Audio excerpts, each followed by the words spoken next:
अभी कहा शुरुआत हुई है। ये न्याय का पहला कदम है। केस लॉन्च हुआ है। देखिए,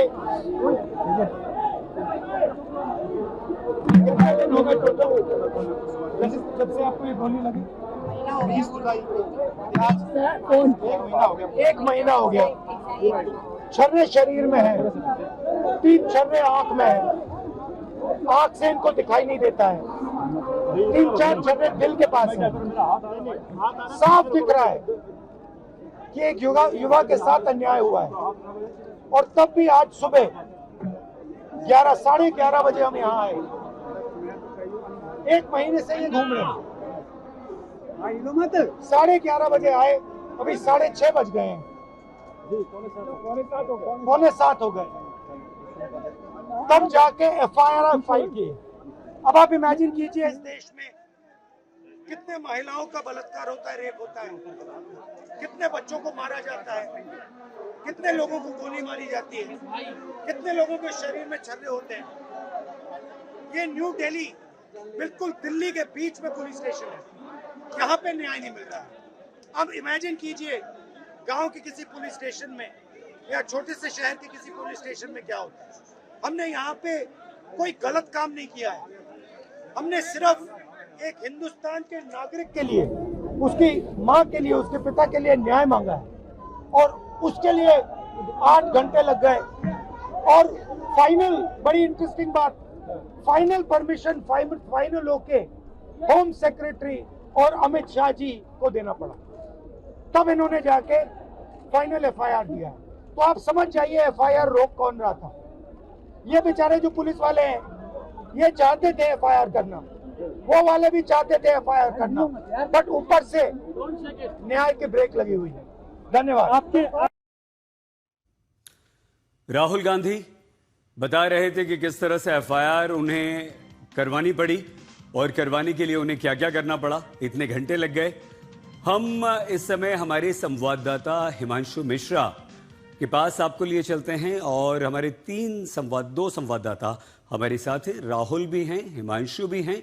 राहुल, आप इस समय कहां मौजूद हैं और किस तरह से राहुल गांधी ने आज ये पैलेट गन को लेकर FIR के लिए धरना दिया और कैसे अंततः ये FIR हुई?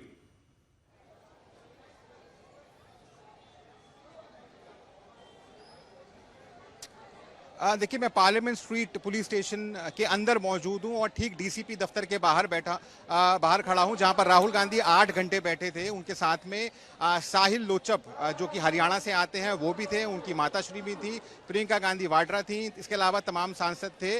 दरअसल राहुल गांधी लगातार ये आरोप लगा रहे थे, जब वो मीडिया से बातचीत कर रहे थे, कि साहिल लोचप उनको चोट लगी है पैलेट गन के थ्रू 20 जुलाई को जो घटना घटी दिल्ली के अंदर, और उसकी FIR पुलिस नहीं लिख रही है। पुलिस का तर्क यह था कि SIT बना दी गई है सुप्रीम कोर्ट के थ्रू और मल्टीपल FIRs ऑलरेडी हैं, तो मैटर सब जुडियस है, हम सेपरेट FIR नहीं कर सकते। लेकिन राहुल गांधी लगातार अड़े रहे। देखिए, काफी अनप्रेसिडेंटेड है सईद, नेता प्रतिपक्ष एक दिल्ली पुलिस के अधिकारी के दफ्तर के बाहर बैठ जाए, 8 घंटे तक वो बैठे रहे। और जाहिर है उन्होंने ये प्रेशर बनाने का उनका तरीका था कि देखिए आप कार्रवाई करिए। और उनकी ये भी कोशिश थी कि इस पूरी कवायद के अंदर गृह मंत्री अमित शाह को ड्रैग किया जाए। उन्होंने बार बार नाम लिया कि ऊपर से ऑर्डर नहीं आ रहा है, इसकी वजह से FIR नहीं। ये बात कही थी। राहुल, आप रहिए हमारे साथ। हिमांशु मिश्रा भी। हिमांशु, आप हमें सुन पा रहे हैं? दिख नहीं रहे हैं फिलहाल।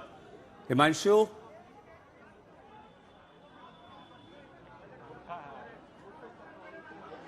हिमांशु, क्या हमारी आवाज आप तक पहुंच पा रही? जी, मैं थाने के अंदर ही मौजूद हूँ सईद, और सुबह से लगातार माथापच्ची चल रही थी।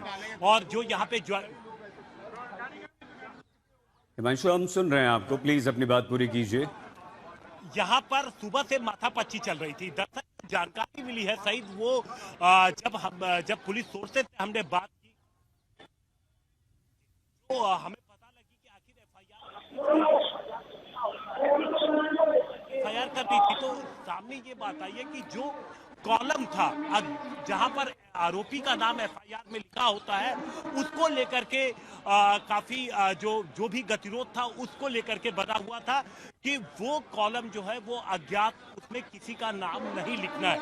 क्योंकि देखिए जिस तरीके से पहले एक जीडी एंट्री का मामला सामने आ ही चुका था, जिसमें यह था कि जीडी एंट्री दिखाया गया था कि किस तरीके से ऑर्डर मिला था पैलेट गन का, लेकिन उसके बाद जब एफआईआर होती तो ये एक डॉक्यूमेंट होता। तो यहाँ पर बड़ी सावधानी से जो एफआईआर जब दर्ज की गई तो उसमें जो अज्ञात का जो एक्यूज का कॉलम है वहां पर किसी का नाम दर्ज नहीं किया गया है, और ये बात थी, इसको लेकर के गतिरोध बना हुआ था सही। और अंत में ठीक है हिमांशु, शायद इसी को लेकर के जो बातचीत थी वो बनी है, और उसके बाद यहाँ पर इतने कार्यकर्ता पहुंच गए थे। हिमांशु हम आपको रोक रहे हैं। राहुल गौतम, हिमांशु मिश्रा हमारे दोनों संवाददाता दिल्ली के संसद मार्ग थाने के बाहर से मौजूद थे, जहां पर राहुल गांधी धरना दे रहे थे। एफआईआर हो गई है